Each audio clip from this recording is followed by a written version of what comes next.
Hey everybody, welcome to Planazoid. Just woke up this morning, so super tired. But I want to film and I want to make sure I'm consistent. So today's video is just going to be, got my script here, film tips for YouTube videos. At least that's what I'm going to say as the title. I don't know. But it's going to be 10 tips just for I guess filming, especially that I learned so far that, will probably help you out if you're getting started or if you're small like me and just trying to find ways to amp up your channel. So yeah, first tip is eye contact is key. Looking at the camera just makes you more personable, and when you're talking to your audience, they feel like you're talking to them and looking at them. In real life, if you guys are having a conversation, you guys will be making eye contact at each other. So it's best to make eye contact. I know for a lot of people, it probably feels, well, no, not probably, it does, because I know when I very first started a few years back, it does feel weird, and you feel like you're talking to yourself, and it's like, I'm just looking at this piece of glass, saying stuff. Is anybody even going to care what I'm saying? But in the long run, there's always somebody who's going to watch your video. At least one person. There's always going to be somebody who's going to watch your video. So, yes, people are watching. Somebody's going to care to click. So, definitely you want to be professional from the get-go, from your very first video till forever on out. So, eye contact is key. All I do is I find a focal point on my camera and I just treat it like I'm talking to somebody. So, yeah. Occasionally, I do look away, at the screen and make sure, do I look okay on camera? But for the most part, I make sure I'm looking at the camera. It just, at the end of the day, depends on your channel and your videos. Some people got a theme where they don't look at the camera or never on camera. So, hey. But, if you're trying to get a jump start and get some quality out there, looking at the camera definitely does help because, like I said, it feels like that person is actually, talking to you and it's very personable and, yeah, looks good too. So, number 2 is to be yourself.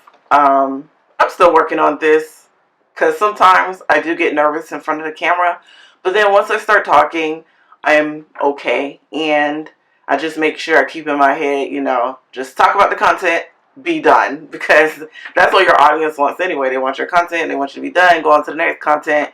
That's just how, YouTube work. It's so quick. Even for myself, I'm just constantly clicking different videos. And if I feel like, okay, this is not going anywhere, I'm on to the next video.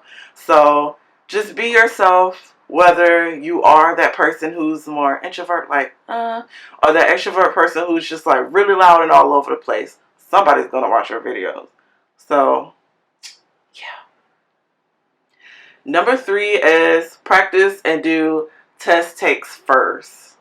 If you're trying to get used to being in front of the camera, talking to the camera, practice doing test takes first before you even start filming, unless you just want to dive right in.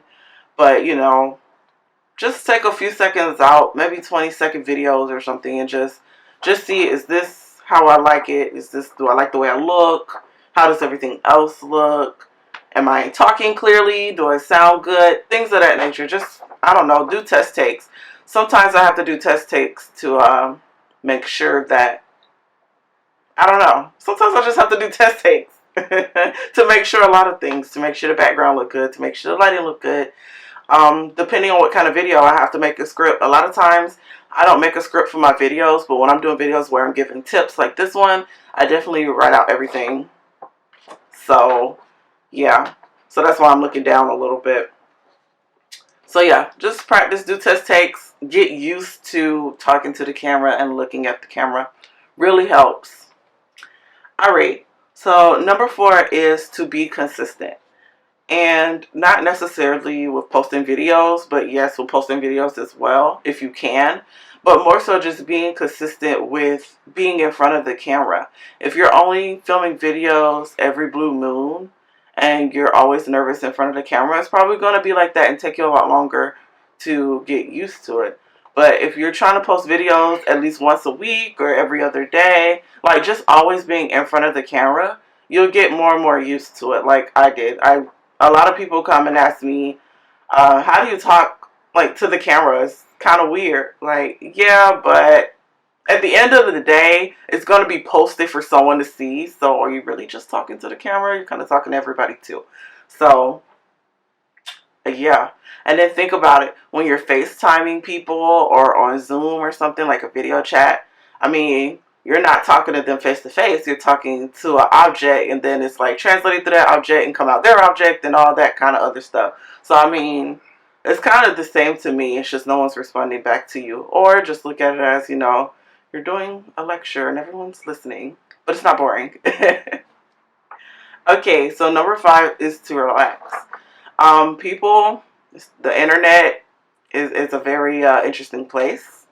So people are really good at telling when you're nervous or tensed up, and people will call you out on it. It's the internet.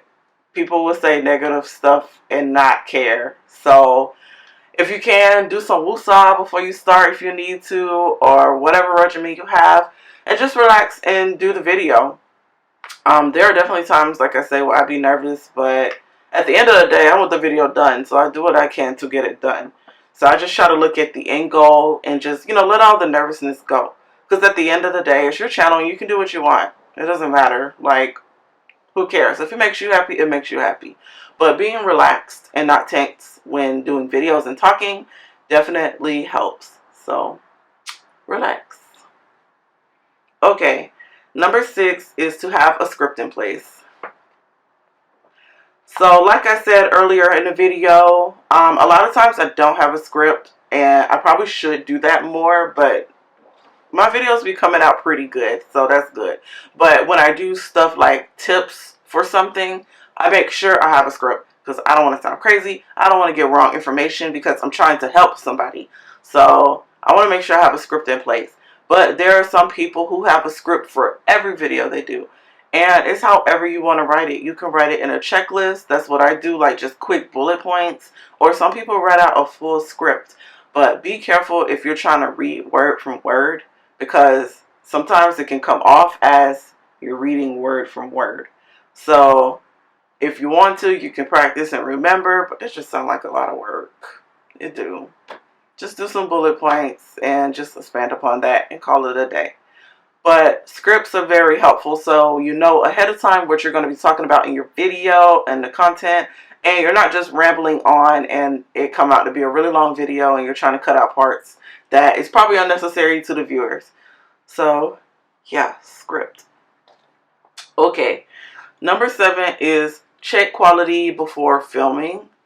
And I'm still trying to work on this because, like, with my camera, I have a Nikon D5600, so, you know, it's like a professional camera, but it ain't, like, the highest quality, top-notch, but it's a good beginner professional camera, and it has very good quality pictures and videos.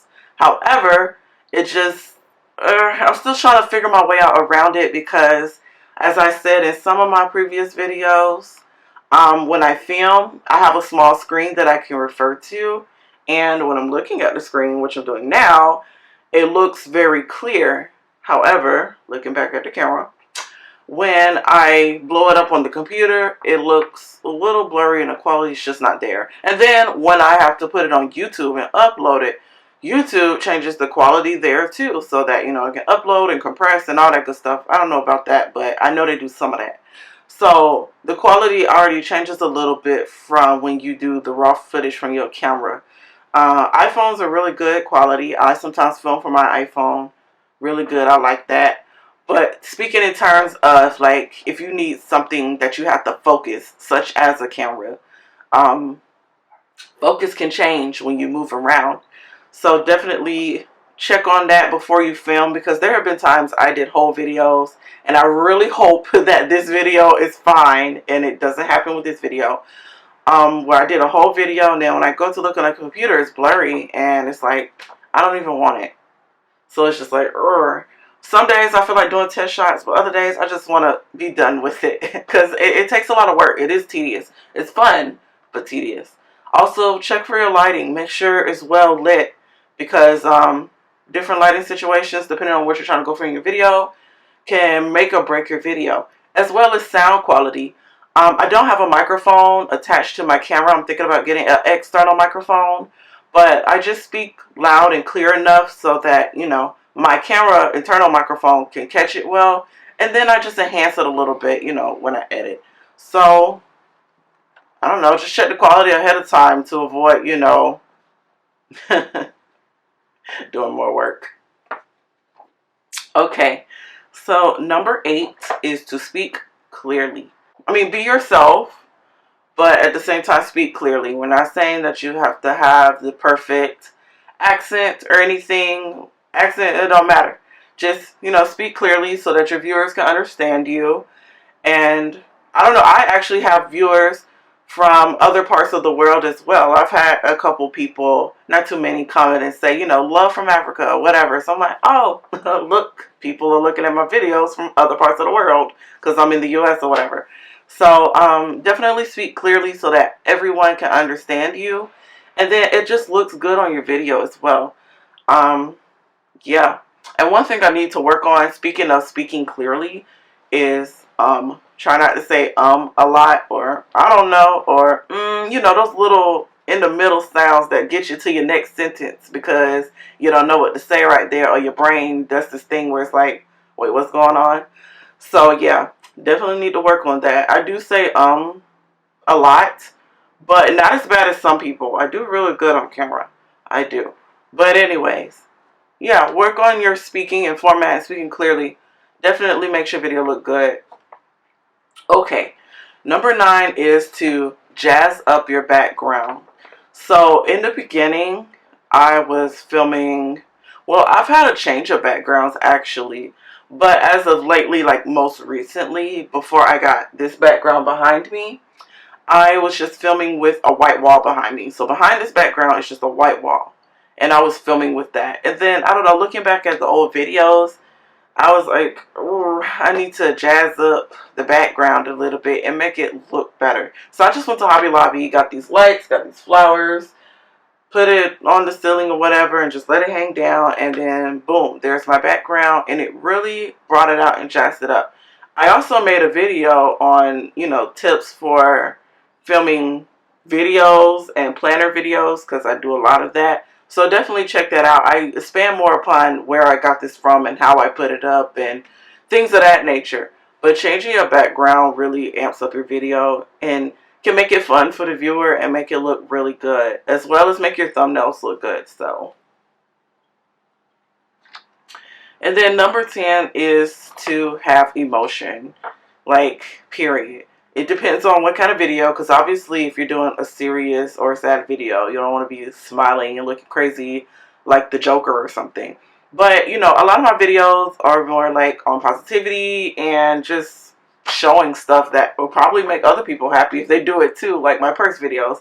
Women like purses, so I definitely get a lot of views on those videos. So I try to be serious because I'm educating in a way, like telling you about an item, and I want you to understand and know about it before getting it. But I also like to, you know, smile because it's, like I said, personable, brings emotions, make your videos look really good. So, yeah, have emotion in your voice and face. So, yeah, that's it for the video. It's just 10 tips. If I come up with any more, you know, maybe I'll put them in the comments. Maybe I won't. If you guys happen to comment and I missed something, I guess put it in the comments. But that's pretty much it. I just thought I'll share this because it'll be fun to share. And I learned so much, you know, on my YouTuber journey or whatever you want to call it. So, yeah, that's it. Have a good day, guys.